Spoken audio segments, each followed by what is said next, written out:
Hey Harshit, come on man, ಅಳ್ಬೇಡ. ನೀನು T20 ಸ್ಕ್ವಾಡಲ್ಲಿ ಇಲ್ಲ ಅಂದ್ರೆ ನೀನು ಟೆಸ್ಟ್ ಆ್ಯಂಡ್ ODI ಸ್ಕ್ವಾಡಲ್ಲಿ ಇರ್ತೀಯ. 2027 ವರ್ಲ್ಡ್ ಕಪ್ ಸ್ಕ್ವಾಡಲ್ಲಿ ನೀನು ಪಕ್ಕಾ ಇರ್ತೀಯ. ಡೋಂಟ್ ವರಿ, ನಾನು ನೋಡ್ಕೋತೀನಿ. Don't worry man, just a second. Yes Sanju. Gauti ಬೈ, ನನಗೆ ಗೊತ್ತು ನಾನು 5 ಮ್ಯಾಚ್ ಪರ್ಫಾರ್ಮ್ ಮಾಡಿಲ್ಲ, ನನ್ನ 11ಇಂದ ಡ್ರಾಪ್ ಮಾಡಿಬಿಡ್ತೀರಾ ಅಂತ. ನಾನು ಟ್ರೈ ಮಾಡಿದೆ by, but don't worry Sanju, ಆ ಥರ ಎಲ್ಲ ಏನಿಲ್ಲ. ನಿನ್ನ ಎಬಿಲಿಟಿ ಏನು ಅಂತ ನಮ್ಗೆ ಗೊತ್ತು. We trust on you. Go and practice.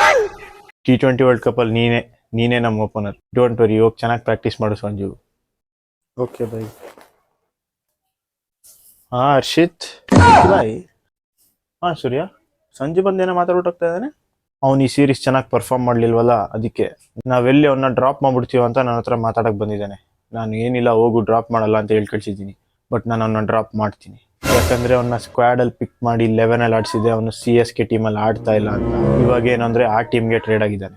Trade ಆಗೋದು ಮಾತ್ರ ಅಲ್ಲದೆ dream come true, this is my destiny ಅಂತ ಎಲ್ಲ ಹೇಳಿದ್ದಾನೆ. ನನಗದು ಇಷ್ಟ ಆಗಲಿಲ್ಲ. ಸೊ ಅದಕ್ಕೆ ಶುಭ್ಮನ್ ಗಿಲ್ನ ಸ್ಕ್ವಾಡಲ್ಲಿ ತಗೊಂಬಂದೆ. ಅವ್ನ ಬದಲು ಆಡಿಸ್ದೆ. ಅವನು ಕರೆಕ್ಟಾಗಿ ಪರ್ಫಾರ್ಮ್ ಮಾಡಲಿಲ್ಲ. ಸೊ ಅದಕ್ಕೆ ಇವನ್ನೇ ಮತ್ತೆ ಆಡಿಸ್ಬೇಕಾಗಿರೋ ಸಿಚುವೇಶನ್ ಬಂತು. ತಿಲಕ್ ವರ್ಮಾ ರಿಕವರಿ ಆಗಲಿಲ್ಲ ಅಂದರೆ ಇವನ್ನೇ ಆಡಬೇಕು 11ಅಲ್ಲಿ. ಸೊ ಅದಕ್ಕೆ ಅವನಿಗೆ ಕಾನ್ಫಿಡೆನ್ಸ್ ಕೊಟ್ಟು ಕಳಿಸಿದ್ದೀನಿ. ತಿಲಕ್ ವರ್ಮಾ ಏನಾದ್ರು ರಿಕವರಿ ಆದರೆ ಇವ್ರನ್ನ 11ಇಂದ ಡ್ರಾಪ್ ಮಾಡಿಬಿಡ್ತೀನಿ. ಹೆಂಗೆ ನನ್ನ ಪ್ಲ್ಯಾನ್ ರಾಣಾ?